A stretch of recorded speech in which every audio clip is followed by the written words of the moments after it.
Hello, everyone, and welcome to week one of college football. Got a lot of great games this weekend. I know you're excited about watching them just like we are.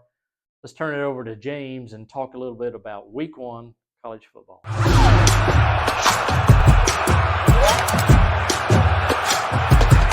Visit your local Toyota dealers today.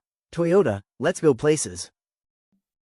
What's going on, world? It's your boy at Big Game James _36, and I'm here with Greg McGarity, and this is the TaxSlayer Gator Bowl Drive the Selection Show presented by Toyota, which each and every week we go over the college football landscape as it relates to the TaxSlayer Gator Bowl played here in Jacksonville, Florida, December 27th. Prime time. You won't get it any bigger than this. Best bowl game that I'm associated with, technically the only bowl game I'm associated with. I am your guy, Big Game again. I think we talked about this last year or 2 years ago. I'm the only Chairman's Club member that's ever scored a touchdown Absolutely. in the game. Not even close. So I think it's pretty good. I got a chance to see how old I was last year when we did our 80th anniversary, but this is the 81st year that we're doing the game, so I'm going to be full of excitement. College football is back. We complain all year about how it's not here. Then we get a few months to either cheer and be grateful that our team gets to do something, or be punished about our team doing something. We have a lot of teams in the ACC, in the SEC playing. A few that are playing against each other, but for week one. But before we get into week one, let's kind of recap a little bit about week zero. And was there anything important that we saw, or anything that was a little disappointing?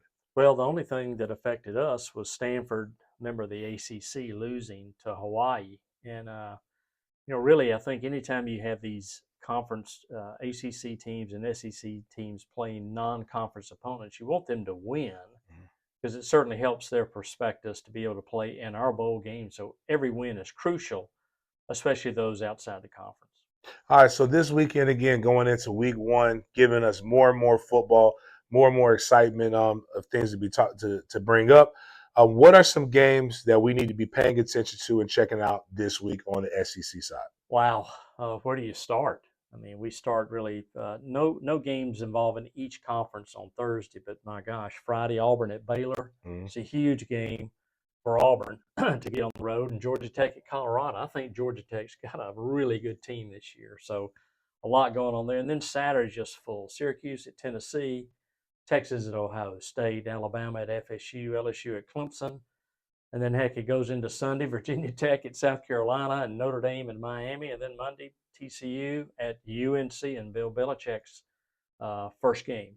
Wow, good stuff there. I also get a chance to check out a couple of those. And also that Georgia Tech Colorado game, Deion Sanders, post Shadur, post Shiloh, post Travis Hunter.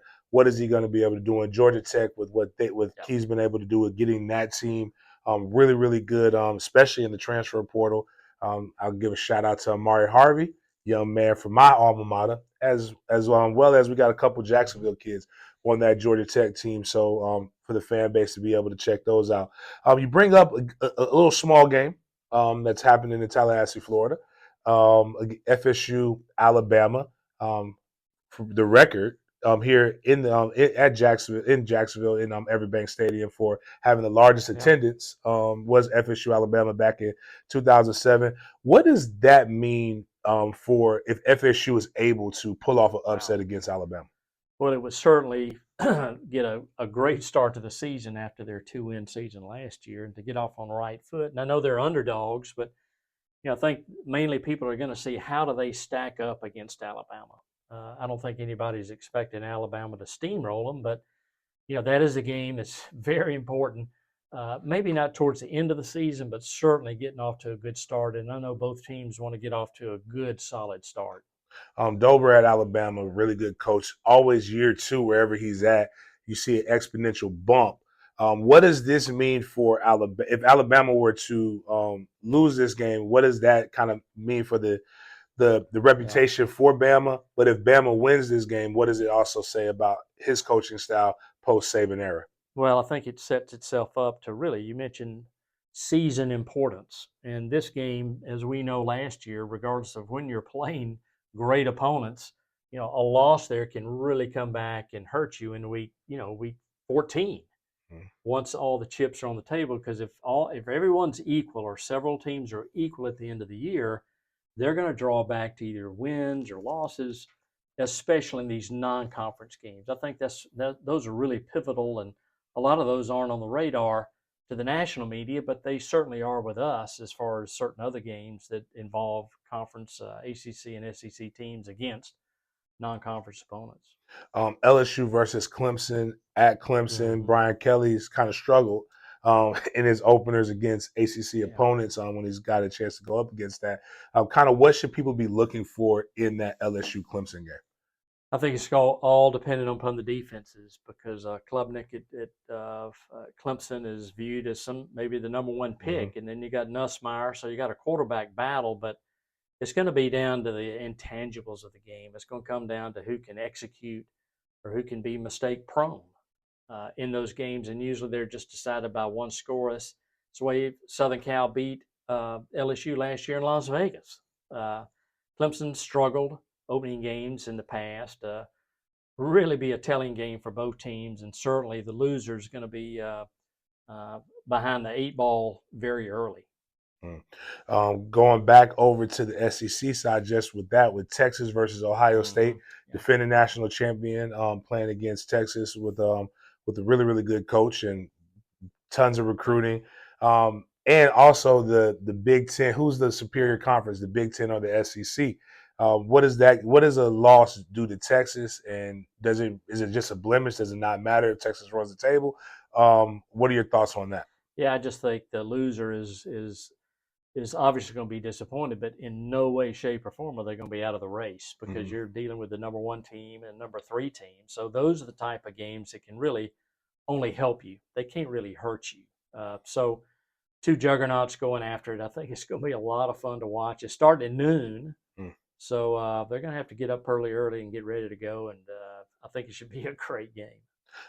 The big noon kick doesn't affect Big Ten. It only affects us in the South. I think it's because it's still hot down here. Like eventually it'll be cold up north, but it'll always be bright and sunny in the South during football season.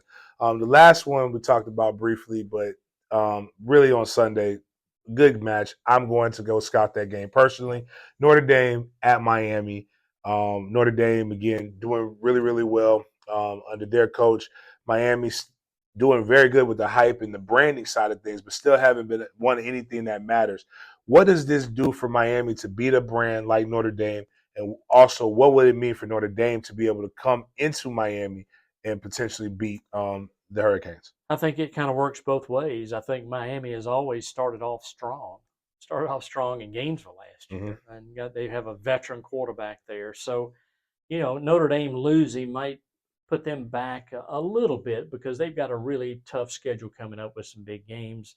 Miami also has some big games. So they got Florida at home, they got FSU, but again, it's not going to hurt either team. I think from a mindset standpoint, Carson Beck, Miami getting off to a fast start is really, really important to them, but they're going up against Freeman's defense, which we saw last year was a phenomenal defensive group.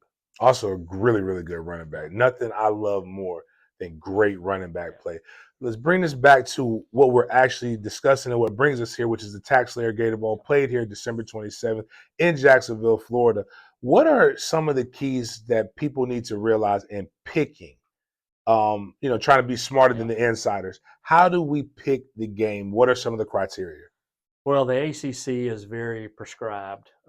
Whoever goes up to the college football playoff is obviously out of our game. But then the next 3 teams are really in our ballpark there. We have to share with San Diego and Orlando, but number of wins, and that's why these non-conference games are so important, because you can get in the ACC with 8 conference games. They've got 4 games outside. They really technically should win if they're scheduling correctly.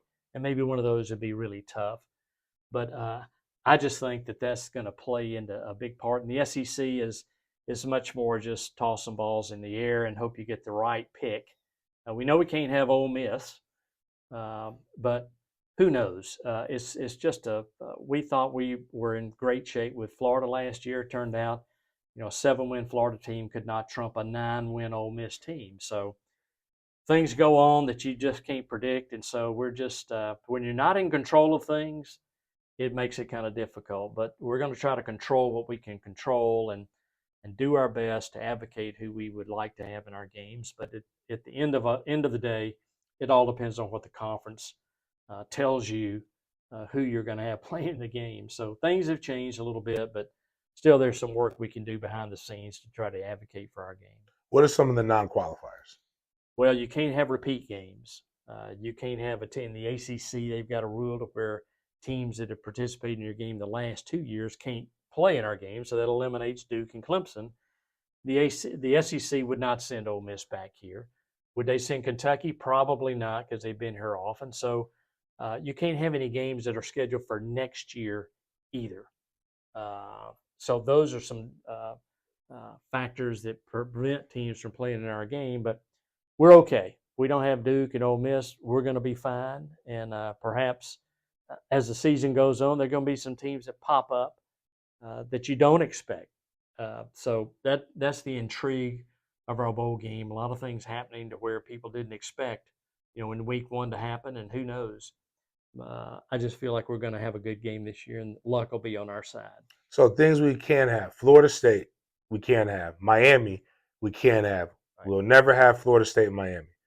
Florida, we can have, but we'll never have Florida State, and we won't have this year Florida, Miami, right, or as they continue to have those different things. So get those rivalries out of there, but we can't have those respective ball clubs here at the TaxSlayer Gator Bowl on December 27th, prime time. Make sure you check us out.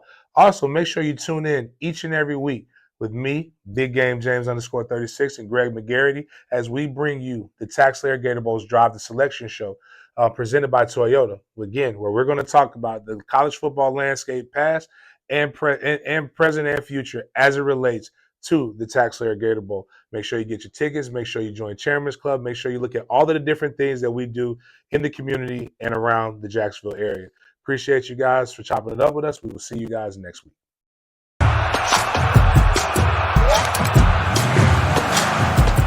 Toyota, let's go places.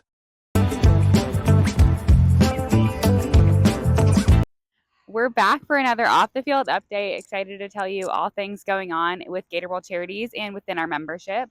We launched Most Valuable Teacher, presented by FIS in partnership with the College Football Playoff Foundation last week.